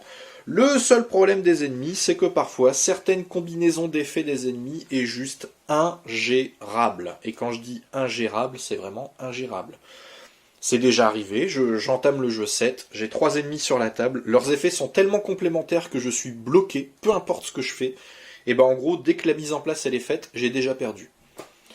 Le jeu, c'est son principal point faible, c'est ça, c'est son inconstance au niveau du tirage qui va rendre le jeu dégueulasse et absolument, mais ingérable. Donc le jeu, en gros, bah, il vous met des bifles, quoi. C'est tout ce que je déteste en fait dans ce jeu Hogwarts Battle, c'est ça. C'est qu'il est très inconstant au niveau de son tirage et que si vraiment vous n'avez pas de bol, bah vous pouvez perdre. Et c'est encore plus rageant quand vous savez que certaines combinaisons d'ennemis, vous les connaissez, hein, au bout d'un moment les combinaisons qui peuvent vous tuer directement, c'est encore plus rageant quand vous savez que vous n'avez plus beaucoup d'ennemis à battre, vous chopez cette combinaison et là vous vous dites bon bah voilà, c'est bon, c'est mort, j'ai perdu. Même en ayant un deck hyper bien construit et très compétitif, entre guillemets compétitif, vous pouvez très bien perdre à cause d'une certaine combinaison d'ennemis, et ça franchement c'est absolument pas possible dans un deck building de ce style-ci. Donc il n'est pas super rejouable, vous allez surtout jouer le jeu 7 pour dire de pouvoir jouer avec tout le matos et avoir un jeu très complet. Franchement, si vous êtes vraiment un très gros fan d'Harry Potter, que vous aimez les deck building, bon, je vous le recommande quand même, hein, vous pouvez y jouer au moins une fois, mais honnêtement, vous n'allez pas y revenir souvent. Franchement, les seuls moments où vous allez y revenir, c'est quand vous allez avoir des gens qui n'ont jamais joué au jeu, et vous allez vouloir leur faire découvrir le jeu. Mais honnêtement, quand vous l'avez acheté, ben, vous y jouez, vous allez apprendre à jouer un jeu petit à petit, à ne pas y revenir trop souvent, et surtout à ne pas vouloir le finir trop vite, parce que si vous le finissez trop vite, honnêtement, il perd tout de suite de sa saveur. Donc, il est bien, mais voilà, c'est pas non plus... Le problème, c'est qu'il est trop scénarisé, en fait. Comme il est trop scénarisé, que vous avez un cadre vraiment très spécifique, du coup, au fameux scénario, bah, une fois que vous y avez joué, c'est terminé. Vous pouvez ranger la boîte, elle va rester dans votre collection et basta, quoi. Donc, à réserver aux fans vraiment hardcore d'Harry Potter, quoi. Et qui jouent pas énormément. Voilà. C'est tout ce que je peux dire sur ce jeu-là. Je suis pas très tendre avec le jeu, mais je préfère être honnête, hein, voilà. Je donne mon avis sur le jeu. Donc voilà, on a vu celui-là, je vais maintenant vous montrer un qui, pour moi, est vraiment un poil plus intéressant quand même au niveau deck building. Alors là, on va déjà monter le niveau de 3 crans au moins. Aeon's End. Alors, c'est un jeu de Kevin Riley, c'est distribué par Matago pour 14 ans et plus, donc un jeu expert, hein, du coup, vous en doutez, de 1 à 4 joueurs pour des parties de 60 minutes. Alors, c'est un deck building, hein, concrètement, mais très particulier pour le coup. Vous pouvez jouer solo, hein, l'avantage du truc. Les parties durent 60 minutes, oui. C'est très rare d'aller au-delà de 60 minutes. Même à 4 joueurs, honnêtement, vous allez très rarement dépasser les 1 heure. Allez, si on pousse vraiment le bouchon, on peut aller jusqu'à 1h30, 2 heures, mais là c'est vraiment si vous êtes dans la réflexion constante. Quelles sont les spécificités de ce jeu? Alors, il y a quand même de grosses différences avec d'autres deck building, je vais y venir tout de suite. Alors, la règle du jeu, elle est vraiment super bien foutue. Beaucoup d'images, hein, pour le matériel, hein, vous en doutez, beaucoup d'images pour vous donner beaucoup d'exemples, la mise en place, etc., etc. Alors je vais vous montrer. Le marché, là, il compte 9 cartes. À chaque fois, vous avez 3 gemmes qui vont vous servir à acheter des cartes, en gros, du marché, hein. 2 reliques qui vont vous donner des effets assez sympas, hein, donc du coup, soit pour vous donner du coup de la monnaie, soit pouvoir faire des dégâts, soit piocher des cartes, etc., etc. Et à chaque fois, 4 sorts. Et en gros, les sorts, ça va vous servir à battre vos ennemis. C'est un jeu coopératif, hein, pour vous expliquer en gros le truc. Le dedans de la boîte, vous avez tout ça, donc beaucoup de cartes et ensuite le reste du matériel. Donc en gros, les joueurs vont incarner des mages de la brèche, hein. Donc en gros des personnalités avec des spécificités qui leur sont propres, hein, des effets, surtout un deck qui lui est propre, hein. Les héros n'ont jamais le même deck, suivant le jeu. Vous avez une main de départ qui est spécifique, hein. Par exemple ici Kadir, elle va commencer avec un éclat d'émeraude, 3 cristaux et une étincelle en main. Attention, il faut faire très attention à ça. Et votre pioche de départ, c'est pareil, vous avez 3 cristaux, 2 étincelles. Les 2 étincelles dans le fond du deck, les 3 cristaux au-dessus. Vous allez comprendre pourquoi. Donc chaque joueur incarne un mage, hein. Je vais vous montrer exactement comment ça fonctionne. Chaque mage va avoir ce qu'on appelle des brèches. Donc ils ont 4 brèches. Vous allez avoir une brèche qui est ouverte en début de partie et vous allez avoir des brèches qui vont être fermées en début de partie également. En gros, les brèches, elles vont vous servir à jouer vos cartes sorts. Les cartes sorts, elles vont servir à faire des dégâts sur les créatures ennemies, en gros. Donc vous vous en doutez, les brèches fermées, vous allez pouvoir les ouvrir au fur et à mesure du jeu. Plus vous avez de brèches ouvertes, plus vous allez avoir la possibilité de jouer des sorts à votre tour et donc de faire un maximum de dégâts sur les créatures ennemies. Vous allez pouvoir également faire ce qu'on appelle je ne sais plus le nom exact. En gros, vous allez pouvoir vous concentrer un maximum pour utiliser une capacité spéciale qui vous apporte beaucoup de punch au tour où vous jouez votre capacité spéciale. Votre but, en gros, ça va être de protéger Stronghold. Donc c'est une cité souterraine, hein, en gros, l'un des derniers bastions de l'humanité. Stronghold a 30 points de vie. Si à un quelconque moment de la partie, Stronghold tombe à 0 points de vie, vous avez perdu. Tous les joueurs ont perdu, hein, bien sûr. Et du coup, les ennemis sont représentés par ça. Voilà, des cartes, des grosses plaquettes comme ceci. Alors vous en avez 4 différents dans la boîte de base. Vous avez Rage Incarné, le Prince des Gloutons, la Reine Carapace, donc ça c'est une petite piste pour elle, hein, parce qu'elle a un gameplay spécifique, et le Masque Tordu. Chaque Némésis, donc c'est le nom qu'on leur a donné dans le jeu, a un gameplay spécifique. Chaque Némésis vient avec un paquet de cartes spécifiques, donc des serviteurs, hein, des minions, hein, en gros, que vous devez abattre, des effets pareils à usage unique qu'ils vont utiliser à leur tour. Ils vont avoir un nombre de points de vie. Donc ici par exemple Rage Incarné a 70 points de vie, vous devez lui infliger 70 dégâts pour gagner la partie. L'influence est très Lovecraftienne, pour ne pas dire qu'on est dans un plagiat limite honteux, parce que bon, Rage Incarné c'est l'horreur de Dunwich, hein. Le Prince des Gloutons, il y a une certaine ressemblance avec Shub-Niggurath. Le Masque Tordu c'est le roi en jaune, hein, concrètement. Il n'y a que la Reine Carapace, je ne vois pas à quel grand ancien ça correspond, mais bon. Vous y voyez un clin d'œil ou un plagiat, vous faites ce que vous voulez. Ça n'en change pas que Le jeu est vraiment très très cool, hyper rejouable pour le coup. Et ça s'explique par ça. Les cartes de tirage aléatoire. En gros ici, vous avez du coup un exemplaire de chaque carte du jeu. Donc ici un exemplaire de chaque paquet de cartes gemmes. Donc vous avez des opales brûlantes, saphirs nuageux, etc., etc. Un exemplaire de chaque relique que vous pouvez acheter dans le jeu. Donc ils sont qu'au nombre de 6. Et un exemplaire de chaque sort. Vous voyez, il y a énormément de sorts différents. Donc en gros, c'est des paquets de, admettons, là vous allez avoir les opales brûlantes, vous allez en avoir, je sais pas, à peu près 8 ou 7, admettons. Et en gros, bah, quand vous créez la mise en place de départ, vous devez prendre 3 gemmes, donc vous mélangez, vous révélez 3 gemmes, c'est les 3 gemmes avec lesquelles vous allez jouer. Vous faites pareil, hein, vous devez sélectionner 2 reliques parmi les 6, et 4 sorts parmi le gros total de sorts que vous avez.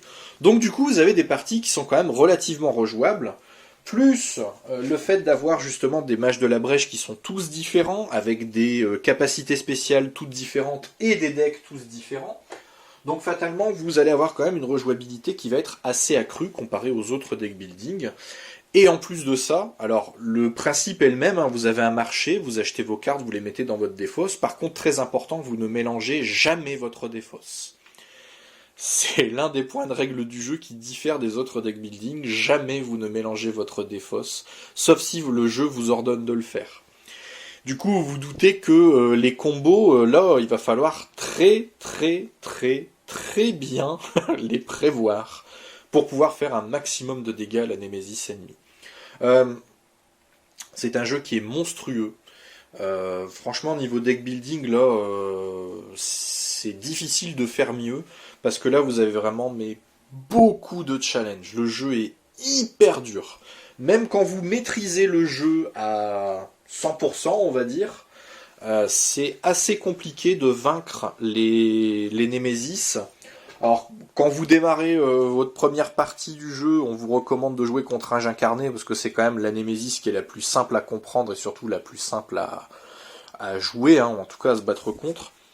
Et vu que chaque Némésis a son fonctionnement, vous allez voir qu'il y a des Némésis, honnêtement, voilà, par exemple, le Masque Tordu, moi il m'a dégoûté du jeu, hein, concrètement.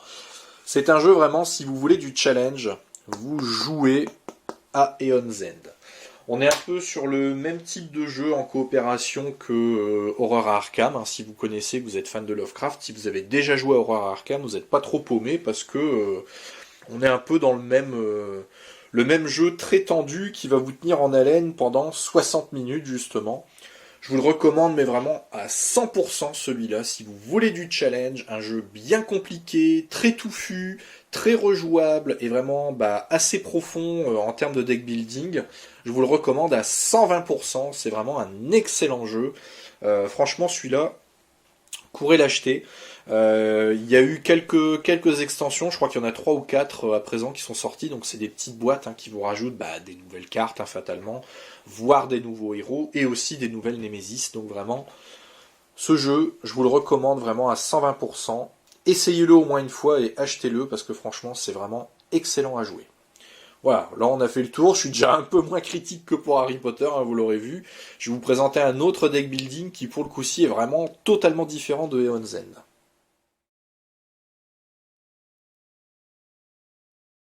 Alors là, on va aborder un nouveau deck building à licence qui, pour le coup, est l'un de mes coups de cœur en termes de deck building, puisque je suis déjà très fan de la série de base.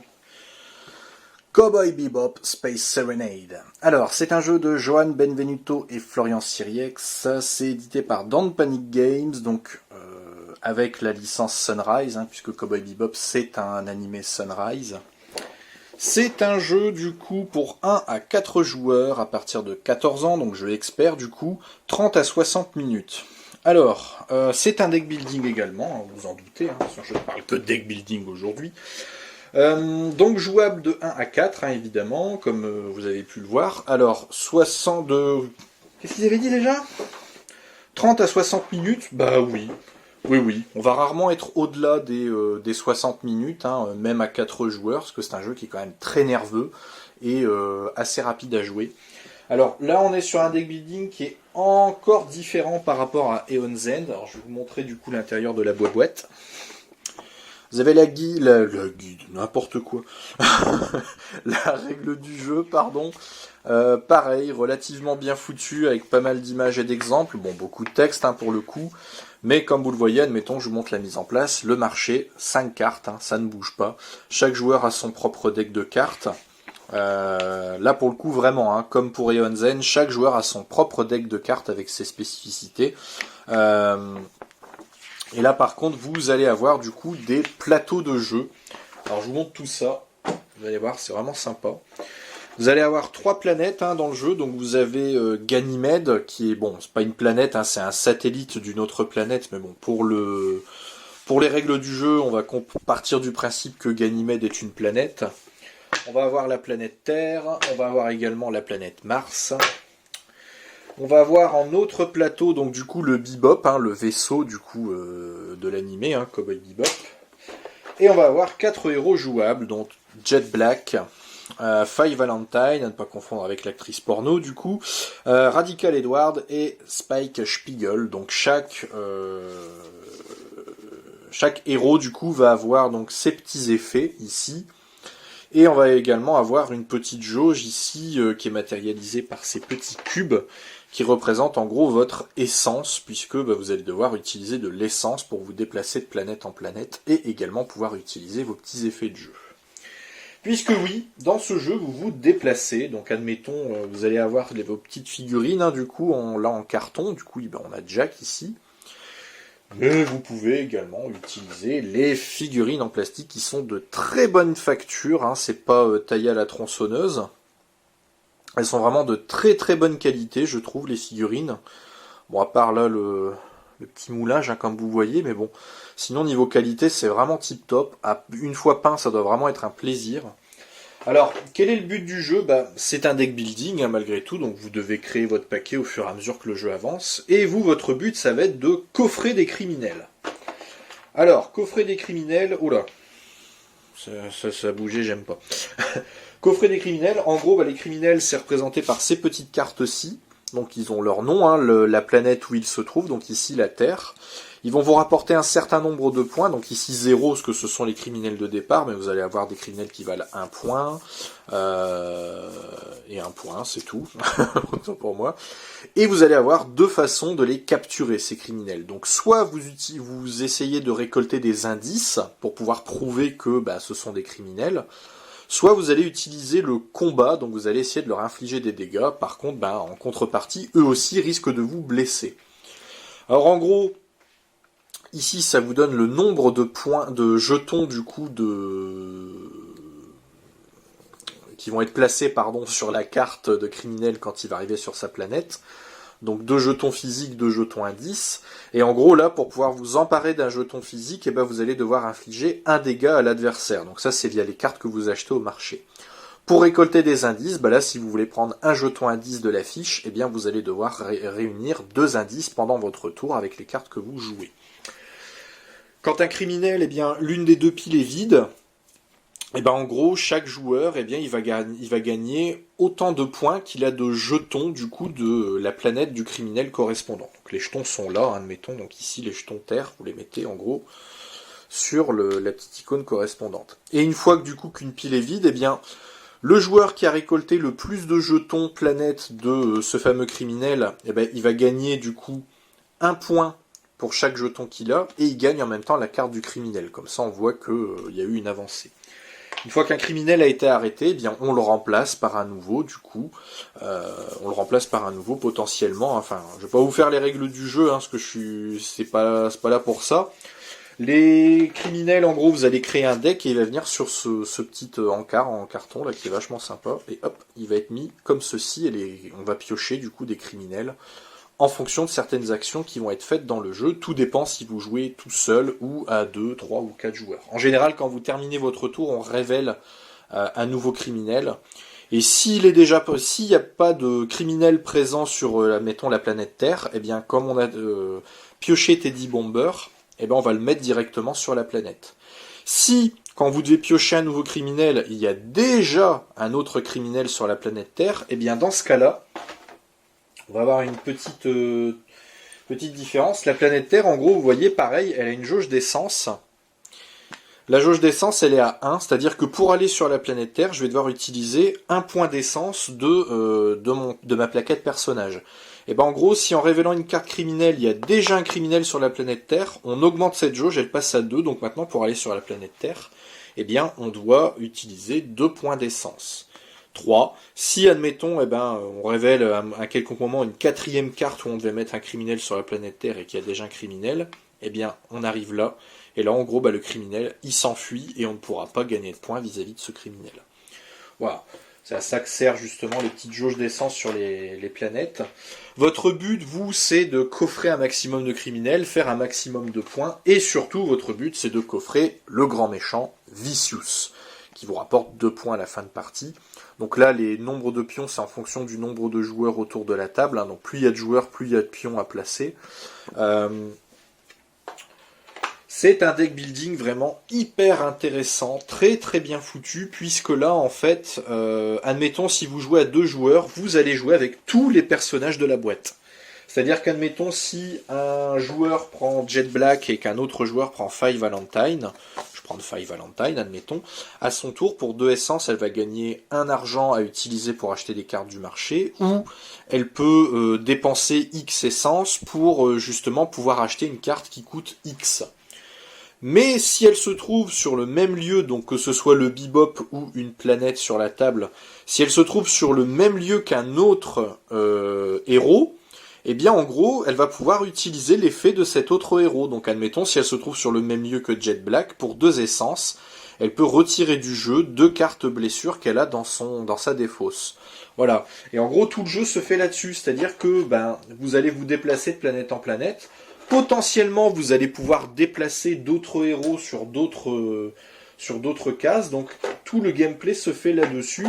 Il faut essayer de trouver les bonnes combinaisons et surtout avoir des combinaisons de cartes dans votre deck qui puissent être vraiment assez bonnes pour faire des grosses combos. Alors, les cartes, elles sont divisées en 4 couleurs pour chaque héros. Donc, les cartes jaunes pour Five Valentine, les cartes bleues pour Spike Spiegel, les cartes violettes pour Jet, et les cartes oranges pour, Radical Edward. Et en gros, les cartes, c'est pareil. En haut à droite, vous avez un coût. Ici, elle coûte 4 pour pouvoir être achetée au marché. Elle vous donne un effet. Donc, admettons ici, piocher 2 cartes. Écarter l'une d'elles, sauf si vous payez 3. Alors, écarter, en gros, c'est le même principe que pour retirer dans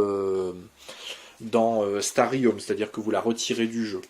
Et les cartes, en gros, pareil, à gauche, ici, en bas à gauche, elles vont pouvoir vous donner d'autres effets. Ici, admettons, je vais gagner une essence pour faire augmenter ma jauge, et je vais avoir un dégât à utiliser, donc pour faire un dégât à un criminel sur la planète où je me trouve. Si vous avez ça, c'est les indices, voilà. Et après, pareil, les cartes, donc ici, admettons, c'est une carte de Five Valentine, elle est jaune. Si à votre tour, vous avez joué une carte de Radical Edward, vous bénéficiez de l'effet qui est là.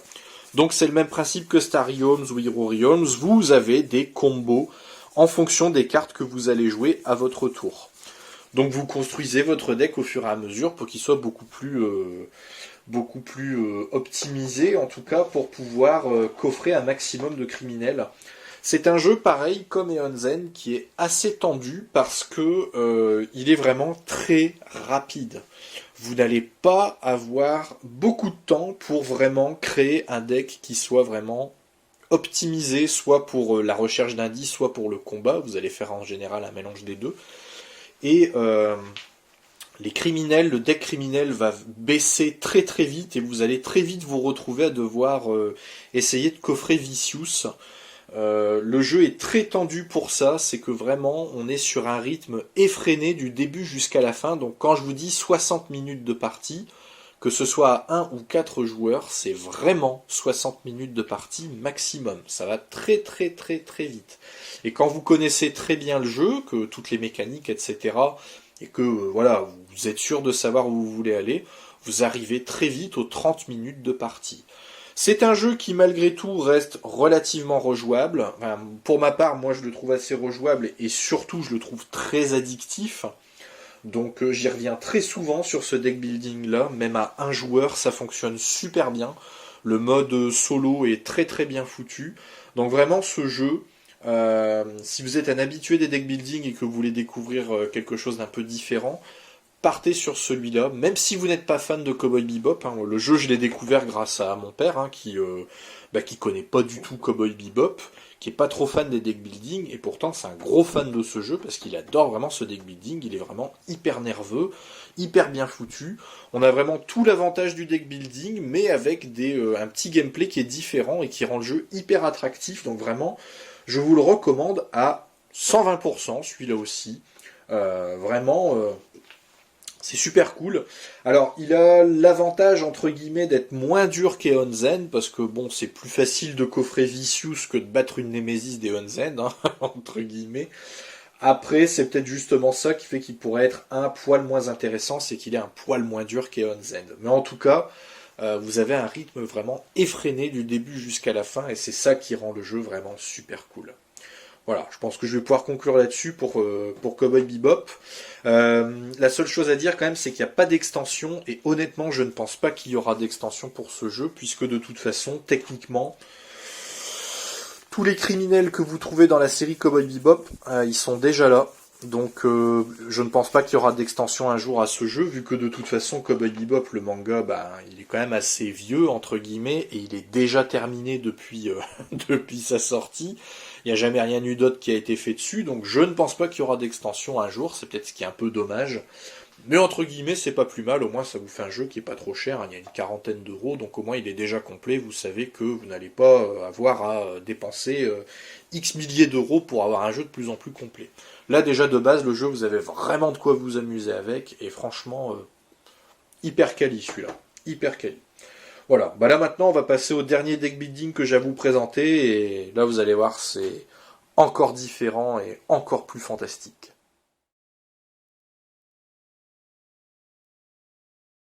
Alors là, attention, on arrive sur la Rolls-Royce du jeu de deck building. Là, je pense qu'honnêtement, je ne trouverai jamais mieux que celui-là.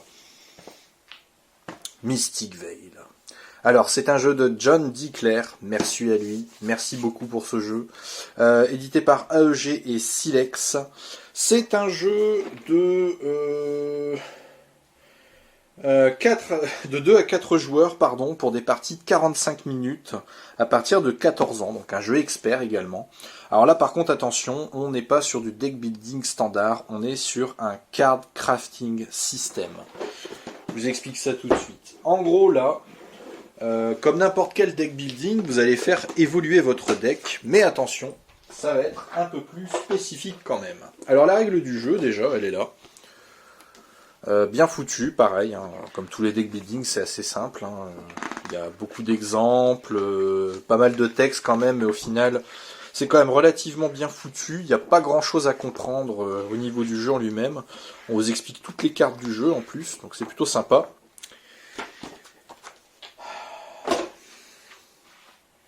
Alors, au niveau du matos, vous allez avoir donc des petits jetons de points de victoire. Hein. Donc là, c'est un jeu où vous allez faire la course au point de victoire. Vous allez avoir des jetons de mana à activer dans votre tour. Et vous allez avoir un deck de cartes de tarot. Alors, vous avez 20 cartes, du coup, ici, qui sont pochetées. Alors, les pochettes sont vendues avec le jeu. Vous allez très vite comprendre pourquoi. Ces cartes, donc vous avez des cartes vierges, hein, des cartes qu'on appelle les thermodites, vous allez avoir des sols fertiles, et en gros votre but ça va être de faire évoluer vos cartes. Évoluer vos cartes comment ? Grâce à ça. Ces petites cartes en plastique que vous voyez, donc qui sont transparentes. Et en gros, admettons ici la faucheuse de bois mort qui vous coûte 3 de mana à acheter, donc le mana vous le générez via vos petites orbes de mana ici sur vos cartes. Et en gros, quand je prends une évolution du jeu, je la mets dans ma pochette, hop, et voilà. Maintenant, quand je jouerai la thermodite, eh bien j'aurai l'effet, une fois joué, vous pouvez défausser n'importe quelle autre carte dans votre champ. Voilà, c'est aussi simple que ça.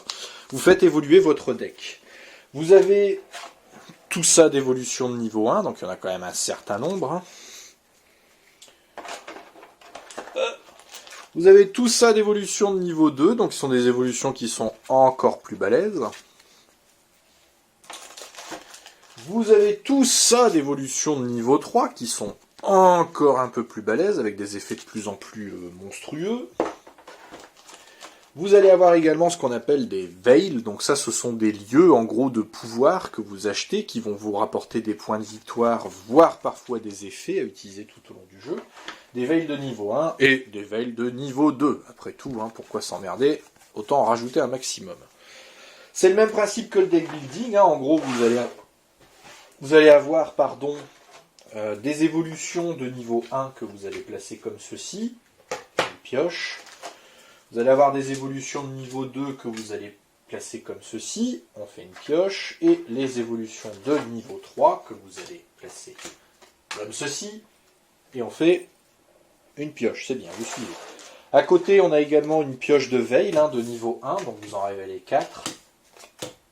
Vous faites une pioche. Vous faites la même chose pour les veils de niveau 2, excusez-moi, la terre tremble. Hop. Je vous fais ça très rapidement. Vous allez avoir également, donc, comme pour tous les deck building, ou en tout cas les 3/4 des deck building, vous allez avoir également donc, des cartes de base. Donc, pour Starium, vous en avez les prospecteurs. Là, ce sera les sols fertiles. Donc, c'est les petites évolutions qui ne coûtent que 2, qui vous rapportent un mana, en gros, que vous allez mettre sur une de vos cartes. Et vous faites une pioche pour chaque truc. Puisque oui, les sols fertiles sont différents.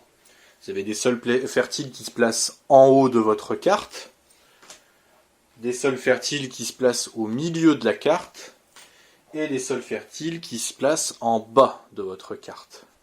C'est pareil pour toutes les autres évolutions. Vous voyez en bas, au milieu, en haut. En gros, comment ça marche? Eh bien, à votre tour, vous allez construire votre champ. Donc vous mélangez votre deck et vous révélez des cartes. Donc en gros, là, vous voyez, j'ai un sol fertile, je le révèle, je le mets dans mon champ. Mon champ, c'est ma zone de jeu, c'est les cartes que je vais utiliser à ce tour. On révèle d'autres cartes, donc ici j'ai une carte vierge, une autre carte vierge, une autre carte vierge, une terre maudite, et c'est là qu'on en arrive justement à la spécificité du jeu. C'est que la terre maudite, vous voyez, vous avez un arbre ici noir sur fond rouge. Vous placez cette terre maudite dans votre champ, vous révélez une nouvelle carte, un sol fertile, et en gros, ici, j'ai révélé ma deuxième terre maudite, surtout mon deuxième arbre noir sur fond rouge. À partir de maintenant, je vais essayer de faire ça correctement, vous avez 2 arbres. Dès que vous allez révéler une carte de votre deck qui comporte un 3e arbre, eh bien, vous allez vous stopper. Donc là, admettons, vous voyez, j'ai mon 3e arbre. En gros, je vais laisser la carte sur le dessus de mon deck. Et à mon tour, du coup, mon champ, il est là, donc mon champ qui m'a en gros permis de générer du mana, donc 4 points de mana. À mon tour, j'ai le choix. Soit je pousse ma chance, c'est-à-dire que je prends une carte, la carte du dessus de mon deck, je la mets dans mon champ, et j'en révèle une nouvelle. Si on a du bol, on tire une carte vierge ou un sol fertile qu'on laisse ici, sur le dessus de notre deck. Je vais essayer de faire ça, admettons, on a cette chance-ci, on a la carte qui est sur le dessus de notre deck, donc la carte on deck, comme on l'appelle, et là, dans ce cas-là, tant mieux, tout va bien. Si j'ai pas de bol, je révèle un 4e arbre noir sur fond rouge, et dans ce cas-là, malheureusement, mon tour est terminé tout de suite, je peux rien faire de plus. J'ai vraiment poussé ma chance, et malheureusement, je me suis loupé. Alors, vous n'êtes pas obligé de pousser votre chance, vous pouvez très bien dire, non, c'est bon, je passe, je pousse pas ma chance, je vais faire ça tel quel. Donc si admettons vous avez fait ça tel quel, ou vous vous êtes dit, je veux pas tenter le diable et je vais me contenter de ce que j'ai. En gros, là, pour faire simple, tout ce qui est dans votre champ, c'est les cartes que vous allez jouer à ce tour-ci. Donc en gros, vous allez générer 4 mana. Avec ces 4 mana, vous pouvez acheter 2 évolutions dans votre tour, pas plus. Et donc vous achetez en fonction des coûts. Donc ici, par exemple, si je prends la source elle coûte 4 mana. Donc je les ai, j'ai 4 petits ronds bleus dans mon champ. C'est une évolution de niveau 1, parce qu'on a un petit point ici. Et surtout, la source, en gros, quand je la mets sur une de mes cartes, elle va me rapporter 2 icônes. Ces 2 icônes, elles me servent à acheter les vals qui sont là. Les vals, en gros, elles ont un coût. Donc il faut une icône comme ceci, et une icône comme ceci. Et le val, en gros, je vais le mettre dans ma zone de jeu pendant toute la partie. Si je dois décliner, c'est-à-dire donc décliner si je dois avoir 4 arbres, en gros, dans mes champs plus on deck, eh bien si je dois décliner, je peux défausser donc du coup le Val, donc je l'utiliserai plus pour toute la partie, et ça va me permettre de gagner un petit arbre vert. Donc en gros l'arbre vert c'est en gros un bonus qui va me permettre de ne pas compter un de mes arbres du coup de déclin, donc un de mes arbres noirs sur fond rouge. Ça me permet d'éviter de passer mon tour en fait. Une fois que vous avez acheté vos évolutions, vos potentiels veil, donc on ne remet pas de nouvelles cartes quand on prend des cartes du coup du marché, hein, attention, très important. Une fois que vous avez fait ça, vous défaussez, donc c'est-à-dire vous prenez tout votre champ et vous le mettez dans votre défausse. Par contre, toutes les évolutions que vous avez achetées, eh bien hop, vous les mettez sur vos cartes. Et en gros, vous n'allez jamais avoir plus de 20 cartes. Vous avez toujours 20 cartes, mais qui évoluent au fur et à mesure du jeu. Donc vous allez avoir des cartes qui vont être de plus en plus balèzes, de plus en plus remplies. Un deck qui va être de plus en plus rapide, qui va vous donner, admettons, si vous faites des stratégies pour avoir beaucoup de petites icônes comme ça, vous allez pouvoir acheter un maximum de Vel et avoir beaucoup de points de victoire en fin de partie.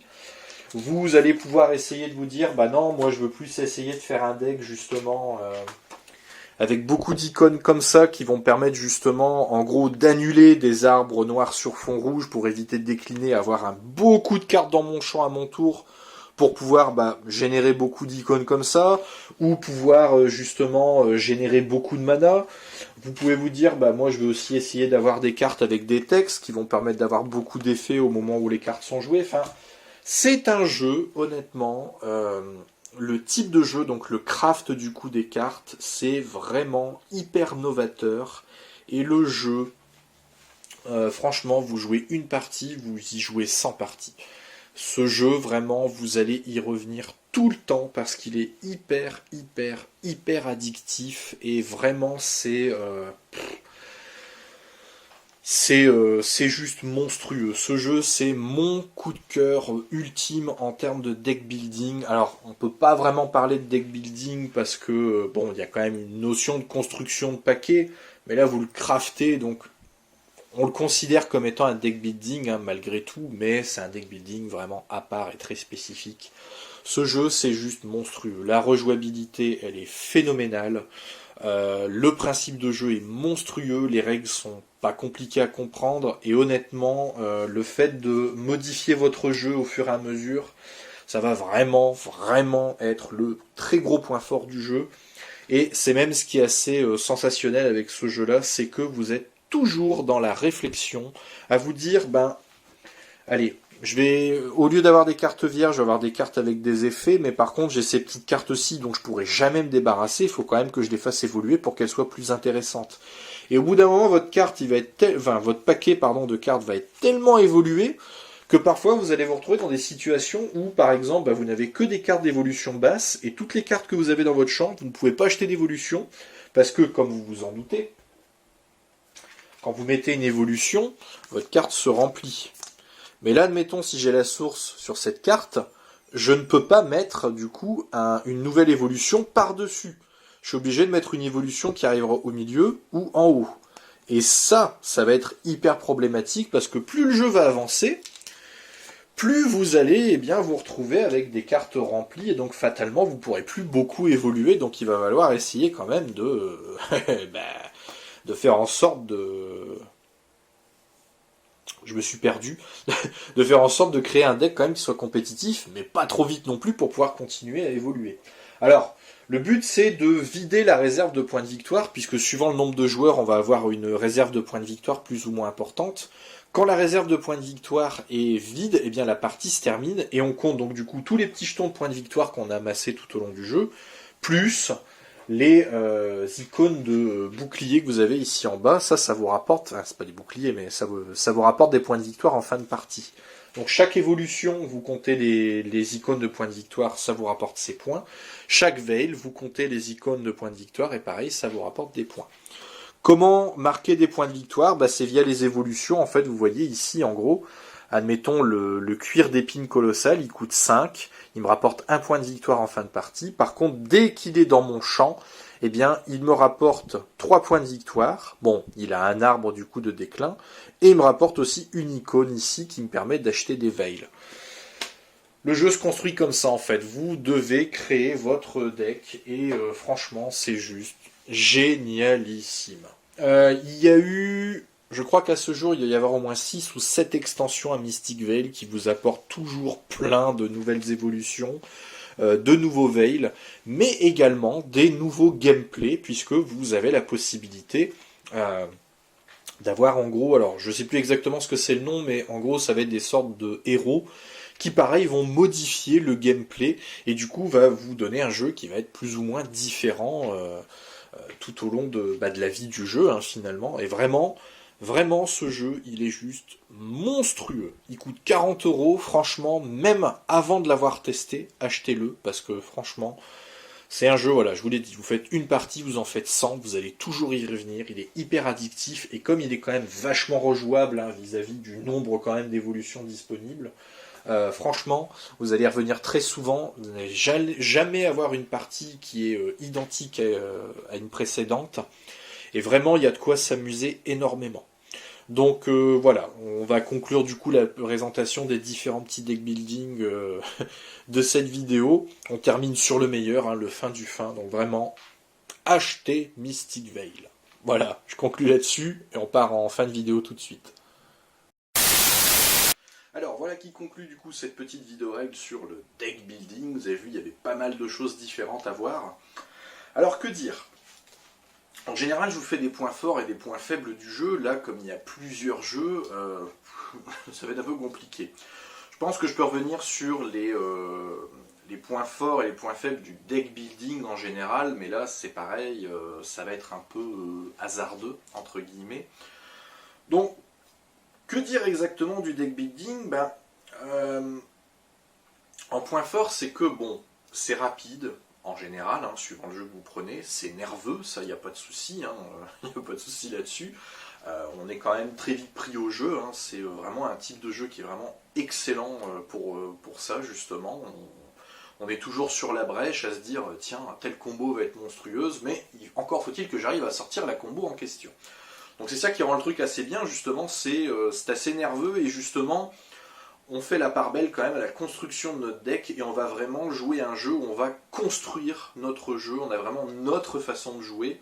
Moi par exemple, mon type de jeu préféré, en termes de deck building, j'adore faire des decks où je vais piocher énormément de cartes et donc jouer des cartes à la tire à l'arigot tout au long de la partie. Ça c'est mon type de jeu à moi. Après, voilà, si vous êtes plus un joueur, disons, où on fonce dans le tas, vous allez chercher à faire un maximum de dégâts quand il faut faire des dégâts. Donc, deck building ouvre ces possibilités-ci puisque ça vous permet vraiment de faire un jeu qui vous ressemble au final. Donc c'est ça qui est plutôt sympa avec le deck building. Après, suivant les deck building que vous jouez, c'est quand même assez simple finalement. Quand vous avez joué à un deck building, en règle générale, vous avez joué à tous les deck building. Il y a juste quelques petites choses qui vont différer suivant le deck building que vous jouez. Vous voyez par exemple, effectivement quand vous avez joué à Starry Realms, vous pouvez jouer à Starry Realms, il n'y aura quasiment jamais de règles qui vont changer. Par contre quand on va passer sur Aeon's End, qui est quand même un jeu beaucoup plus complexe, là effectivement, même si vous avez les réflexes du deck building, il va quand même falloir apprendre les autres réflexes qui sont rapport au jeu. Donc voilà, fatalement, les deck building se ressemblent tous plus ou moins, mais ils sont quand même plus ou moins complexes suivant le deck building que vous choisissez de jouer. Mais bon, là n'est pas la question. Les points forts, c'est vraiment ça en général, c'est le fait que ça soit rapide, nerveux, intuitif. Alors, il y a la rejouabilité aussi, puisque même si on fait très vite le tour des cartes, je prends l'exemple de Starry Realms par exemple, on a très vite fait le tour des cartes, les cartes, c'est souvent les mêmes qui ressortent. C'est très rare de sortir sur des cartes qui soient un peu plus chères fatalement, puisqu'elles sont en moins d'exemplaires. Mais bon, on aura très vite fait le tour du jeu, mais l'avantage de Starry Realms, c'est qu'on y revient assez souvent, puisque, chez moi en tout cas, il y a quand même une notion de rejouabilité qui est assez forte parce que j'ai toujours envie de refaire une partie et de me dire mais peut-être que si j'avais fait ça à tel moment, j'aurais peut-être pu plus prendre l'avantage que ce que j'ai eu droit par rapport à ma partie que j'ai faite à l'instant. Voilà. Il y a quand même une notion de... voilà, c'est assez... comment dire c'est un peu comme une drogue finalement chez moi le deck building. Si je fais une partie, je vais en faire 12. Voilà. C'est aussi simple que ça. On a toujours envie d'y retourner spontanément parce que comme c'est simple et rapide, mais qu'en même temps ça reste un poil profond, et du coup on a envie d'y retourner et de se replonger dedans pour pouvoir essayer d'être de plus en plus balèze. C'est un peu comme les TCG finalement, hein. Pokémon ou Yu-Gi-Oh! Même si on a beau connaître notre deck par cœur, on a toujours envie de refaire une partie histoire de d'aller pousser notre deck dans ses limites et surtout notre ciboulot dans ses limites les plus profondes. Voilà, c'est ça qui est bien avec le deck building. Maintenant, est-ce qu'on peut réellement parler de rejouabilité? Oui et non. Je vais prendre l'exemple du coup de Harry Potter, hein, je vous l'avais dit quand je vous l'ai présenté, c'est un jeu qui est quand même assez restreint dans sa rejouabilité. C'est là qu'est justement le problème avec les jeux scénarisés, entre guillemets, c'est que si le jeu est trop scénarisé, comme Harry Potter, donc il y a un cadre vraiment très défini dans son scénario, ou dans ses scénarios, et du coup, fatalement, on va très vite avoir fait le tour, même pour un deck building, c'est-à-dire que même si vous avez énormément de cartes dans le paquet Poudlard pour Harry Potter, hein, par exemple, vous avez beau avoir 56 millions de cartes, si le scénario reste le même et que quasiment rien ne change à part les ennemis, hein, suivant comment ils sortent, vous n'allez pas avoir les mêmes combinaisons d'ennemis suivant vos parties, à part ça, la rejouabilité elle n'est pas folle. Pareil pour Eon's End au final, si vous ne prenez pas les extensions, vous allez toujours jouer contre les 4 mêmes ennemis. Alors certes, vous avez quand même 8 mages différents qui vont vous permettre une certaine rejouabilité et certaines combinaisons différentes de héros, plus après les tirages aléatoires qui vont vous fournir du coup pas forcément les mêmes parties. Donc Eon's End sera plus rejouable. Par contre, il y a des combinaisons qui ne fonctionnent pas. Ça, c'est un fait. Eon's End, il y a des moments, les tirages aléatoires sont vraiment dégueulasses. Vous allez avoir beaucoup de cartes qui ne vous coûtent pas cher, mais qui fatalement ne font pas assez de dégâts. Et c'est ce tirage aléatoire qui rend le style de jeu assez inconstant. Eon's End, même si parfois je me suis retrouvé vraiment à la limite de gagner, parce que malgré tout j'avais des très bons tirages aléatoires sur mes objets à acheter, j'ai pas réussi à gagner. Si j'avais été un peu plus réfléchi dans mes actions, j'aurais pu gagner, mais je sais qu'il y a des parties où ça n'était absolument pas gérable, parce que le hasard avait malheureusement mal fait le tirage, et du coup je me suis retrouvé dépassé très vite. Il est là le problème, c'est que si le jeu est scénarisé et où vous avez une grosse part d'aléatoire, ça peut avoir ses limites. Là où Cowboy Bebop est très fort, c'est que comme vous avez un jeu qui est déjà complet de base, vous n'aurez jamais d'extension, puisque Cowboy Bebop c'est quand même une série qui est très rapide, on a fait un jeu qui est quand même cloisonné et qui ne bougera pas. Vous n'avez finalement pas de scénario, entre guillemets, vous vous contentez juste d'arrêter des criminels, ou en tout cas d'essayer de les arrêter, et au final ça marche vachement bien, mais même si c'est pas très rejouable, puisque vous allez souvent retomber contre les mêmes criminels, la rejouabilité elle est quand même là parce que ça reste addictif, puisque vous avez quand même envie de réussir l'objectif principal qui est d'éliminer Vicious. C'est ça le but du jeu, de façon de base. Et je trouve que Cowboy Bebop est plus addictif justement que les autres deck building que je vous ai présentés, parce que justement il y a cette notion de... on est quand même cloisonné, mais c'est un cloisonnement qui est plus simpliste que justement les cloisonnements d'Harry Potter et Eon's End, où on est quand même sur un truc un poil scénarisé. Donc un poil scénarisé pour Eon's End, beaucoup plus scénarisé pour Harry Potter, et la faiblesse d'Harry Potter c'est ça, c'est que comme c'est extrêmement scénarisé, ça va pas être extrêmement rejouable. Voilà. Je sais pas si je me suis bien fait comprendre, mais voilà en gros ce que j'en pense. Comme je l'avais dit, Mystic Veil, par contre, je peux pas vraiment lui trouver de point faible, parce que Mystic Veil, c'est quand même le deck building que j'adore énormément. Vous l'aurez compris, ça s'est ressenti, je pense, quand je l'ai présenté. Mais Mystic Veil, par contre, le seul bémol qu'il va y avoir avec ce jeu, c'est ses extensions. À l'heure où je vous parle, Mystic Veil, on est déjà à 6 ou 7 extensions, qui coûtent chacune 30 balles. C'est très cher. C'est très cher, après, bon, le le mastoc, hein, le plastique doit quand même coûter un certain prix, surtout vu comment c'est fait, hein, les évolutions, donc fatalement je pense que c'est ça qui explique le prix. Mais voilà, avec Mystic Veil, on est très vite tombé dans le piège du extension, extension, extension, extension. On va pouvoir aller très loin avec Mystic Veil. Je pense qu'on peut aller aussi loin que Pokémon ou Yu-Gi-Oh! Où vous avez une extension tous les 3 mois. Mystic Veil, je pense qu'on n'en est pas loin. Ça va être exactement le même principe. Starion, c'est pareil, il y a eu énormément d'extensions. Alors l'avantage, c'est que c'est des petits boosters qui ne coûtent que 6 euros. Donc si vous ne jouez toujours qu'à 2, ben, ça ne vous coûtera pas trop cher. Si vous voulez jouer à 5 ou 6, fatalement, vous allez devoir acheter plusieurs fois les boosters. Donc ça va vous coûter un certain prix aussi. C'est là qu'est le problème des deck building, c'est que fatalement, comme c'est un jeu de cartes, vous pouvez aller toujours plus loin avec toujours plus d'extensions. Donc si vous voulez vraiment suivre le jeu que vous aimez, ben, ça va vous coûter très cher. C'est le seul problème vraiment en termes de budget, ça peut vous coûter cher un deck building, donc c'est pour ça qu'il faut vraiment sélectionner le deck building auquel vous allez jouer. Voilà. Après, ben, je ne vois pas ce que je pourrais trouver d'autre comme bémol. N'importe quel joueur qui aime les gros jeux, quand il joue à un deck building, malgré tout, il va s'y retrouver parce qu'il y a quand même une notion de stratégie qui est omniprésente. La stratégie de la combo, hein, fatalement, et la stratégie de la puissance qu'on va essayer de mettre de plus en plus dans notre deck au fur et à mesure que la partie avance. Voilà. Je pense pas que je pourrais dire grand chose de plus. Le classement des deck building du moins bon entre guillemets au meilleur, il va être assez vite vu, hein, vous vous en doutez. Starry Holmes, je suis obligé de le mettre sur la marche la plus basse du podium parce que bon, c'est un jeu qui est trop simpliste pour moi. Hein. On a très très vite fait le tour malgré les extensions qui rajoutent des petits trucs.